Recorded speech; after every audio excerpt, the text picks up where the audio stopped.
अस्सलामुअलैकुम। Technical education and research YouTube channel में भलीकार बार अॼु असां क्लास 3 जो सबक चौथो पढ़ंदासूं। हज़रत अबू बकर सदीक़ रज़ी अल्लाह अन्हु। हज़रत अबू बकर सदीक़ रज़ी अल्लाह अन्हु मक्के शरीफ में पैदा थिया। संदन नालो अब्दुल्ला हो। पाण मक्के जे कुरैश ख़ानदान मां हुआ।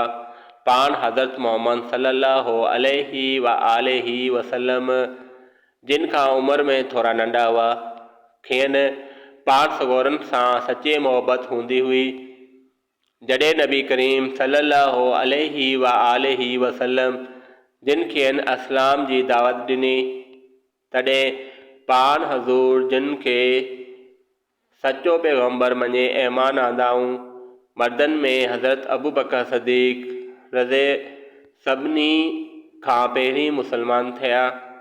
हज़रत अबू बकर सदीक़ रज़े इस्लाम क़बूल करण खां अॻु ॾाढा नेक ऐं परहेज़गार हूंदा हुआ।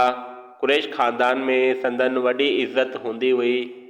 इस्लाम खां अॻु इंसाफ़ ऐं अदालत जो कमु संदन हवाले हो। पाण सादा सखी ऐं महिमान नवाज़ हुआ। नबी करीम सल्लल्लाहु अलैहि व आलिहि वसल्लम जिन जो हर कदम ते साथ ॾिनऊं। हिजरत वक़्तु जॾहिं पाण करीम सल्लल्लाहु अलैहि व आलिहि वसल्लम जन 3 ॾींहं ऐं 3 रातियूं सूर नाले गार में रहिया तॾहिं हज़रत अबू बकर सदीक़ रज़ी अल्लाह अन्हु साणनि गॾु हुआ।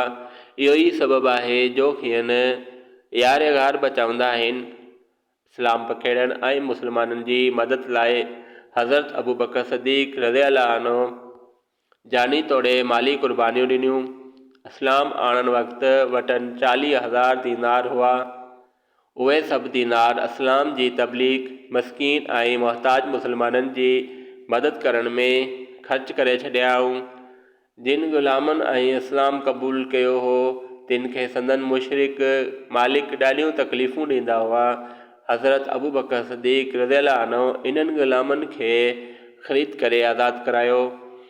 हिकु भेरे नबी करीम सल्लल्लाहु अलैहि व आलिहि वसल्लम जिन फरमायो त इस्लाम खे जेतिरो फ़ाइदो अबू बकर जे माल पहुचायो आहे ओतिरो ॿिए कंहिंजे माल न पहुचायो आहे। नबी करीम सल्लल्लाहु अलैहि व आलिहि वसल्लम जिन तबूक वारी जंग जी तयारी वक़्तु सभिनी मुसलमाननि खे माली मदद करण लाइ हुकम कयो। उन मौक़े ते हज़रत अबू बकर सदीक़ रज़ी अल्लाह अन्हु पंहिंजे घर जो समूरो सामान आणे संदन अॻियां हाज़िर कयो।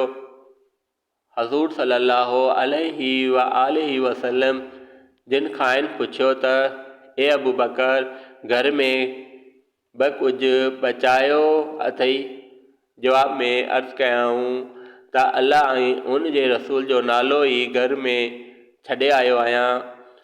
नबी करीम सल्लल्लाहु अलैहि व आलिहि वसल्लम जिन जे वसाल खां पोइ खेनि ख़लीफ़ो चूंडियो वियो। पाण 2 साल 3 महीना ख़िलाफ़त हलाई। 13 हिजरी में 63 वरी जी जमार में वफ़ात कयाऊं। खेनि नबी करीम सल्लल्लाहु अलैहि व आलिहि वसल्लम जिन जे भरिसां दफ़नायो वियो। हज़रत अबू बकर सदीक़ रज़ी अल्लाह अन्हु वफ़ात वक़्तु चयाऊं त मूंखे पुराणे कपिड़े जो कफ़न ॾिजो। नए कपिड़े जी ज़रूरत मोलनि खां वधीक जीरनि खे आहे। वधीक चयाऊं त मूं ख़िलाफ़त जे वक़्त में उजूरी तौरु जेका रक़म मुसलमाननि जे माल मां खई आहे उहा मुंहिंजी ज़ाती मिल्कियत मां वापसि कई वञे। संदन ज़िंदगी असां सभिनी लाइ वॾो सबक़ु आहे।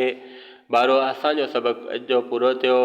चैनल खे सब्सक्राइब कंदा जीअं तव्हांखे अपडेट मिलंदी रहंदी। ॿी वीडियो ताईं अल्लाह हाफ़िज़।